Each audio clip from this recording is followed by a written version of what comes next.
having Asperger's is incredibly advantageous when it comes to taking pictures. I think that I see the world in a different way. I don't know how anyone else sees it, but I've learned to sort of accept that that's the case.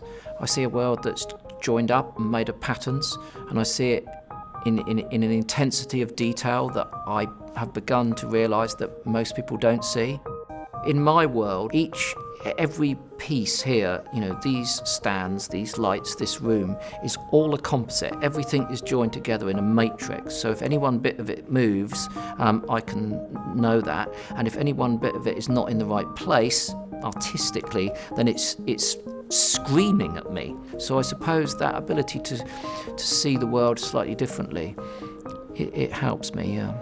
What I like about photography, perversely, because it also disappoints me and frustrates me and tires me and angers me, is the fact that I'll never get a perfect picture, and that's what I want. So if there are mistakes with my image, I will try to correct them. Will I remove spots on a penguin's breast? Yes, of course. They spoil it.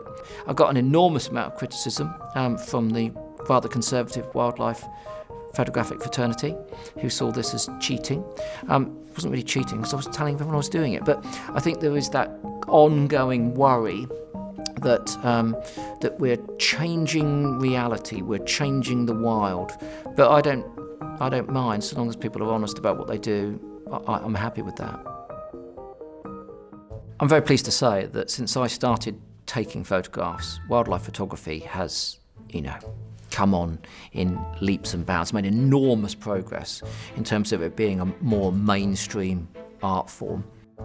Photography, and I don't say this in a snobbish or arrogant way, is very much more an intellectual thing. It's something to be thought about. And so I pre-plan a lot of the sort of things that I'm going to do, or at least the approaches that I'm going to do.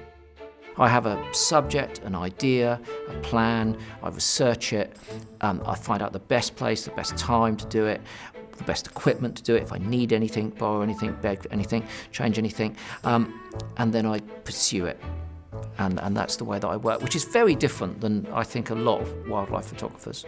When I'm going to take a photograph, even if it's not the subject, it's the type of photo that I want. Sometimes, I hate to say this because I love my subjects, but sometimes what they are is actually irrelevant. I'm thinking of the bigger picture. Many people may get bored, or they may give up because they don't think they're ever going to get there. Some of my previous partners have called me belligerent. I always said, no, I'm belligerent, I'm just determined. I just will keep going and keep going and going and going until I get to the point where I say I have to stop. And this is one thing I do have. I have stop photos. You have to get to a point where you think, having invested this much energy, this much time, I've got to move on to something else. I find it really hard to know when I've got that stop photo, because I do just want to keep going. But ultimately, okay, that's the best I can do at this point in my life, therefore I'll move on and try something else.